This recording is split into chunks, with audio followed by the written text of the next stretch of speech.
Mark and Deborah Tice with our Lester Holt. Back with me now, Jeremy Bash. Jeremy, I understand from the National Security Council that at the highest levels, this White House is working on freeing American hostages. And I wonder if you can talk a little bit, having been the chief of staff at the Pentagon and at the CIA, two agencies that would be intimately involved in trying to bring home someone like Austin Tice, what America can do in these situations.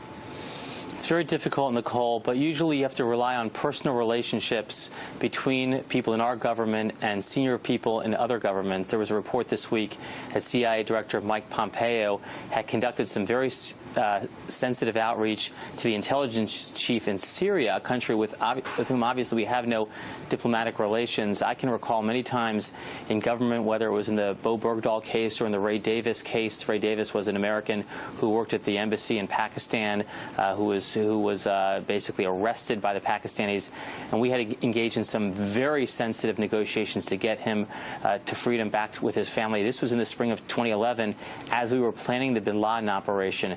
If he had been in country during that operation, we feared he would have been killed. We needed to get him home. And sometimes you have to really rely on those relationships and that personal outreach. How does an agency like the CIA sort of compartmentalize? I mean, the Tices talked about how they'd had some positive interactions with the Syrians. Obviously, we're in a very tense posture with Syria over their atrocities in Aleppo and other parts of their civil war. But how does an like the CIA or the Pentagon compartmentalize and try to do everything to get someone's child home while also maintaining our country's posture against another country? Well, you can't help but watch a video like the interview that Lester did with the Tice parents and not be moved. First of all, not be heartbroken, but also not be moved to action. And so you really have to pursue the mission of returning hostages without regard to your foreign policy considerations. And you have to pursue your foreign policy considerations and your foreign policy interests without regard to the hostages. We don't want other countries to be able to engage in hostage-taking and therefore use them as human shields. On the other hand, you don't want to let your foreign policy prevent you from bringing every single American home. It's almost not just American, Nicole, it's biblical. I mean, the mission of returning captives is old as humanity itself. And you heard Austin's mom talk about this as a humanitarian mission. She's obviously trying to do what you described, separate it from American foreign policy, because for her this has nothing to do with policy. This is about getting her son home. I wonder if a president can make a difference if he makes this a top priority. Can a president have conversations that are offline and say, hey, you know, let's have this conversation or this negotiation separate from our other issues? Does a president have that power? Does a president use his power in that way ever?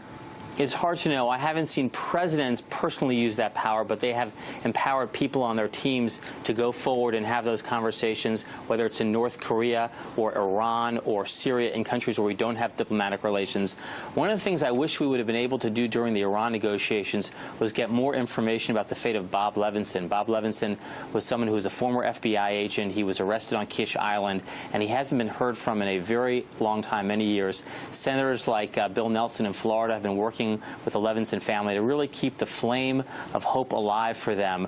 But I wish that we would have gotten more out of the Iran deal with regards to Bob Levinson's fate.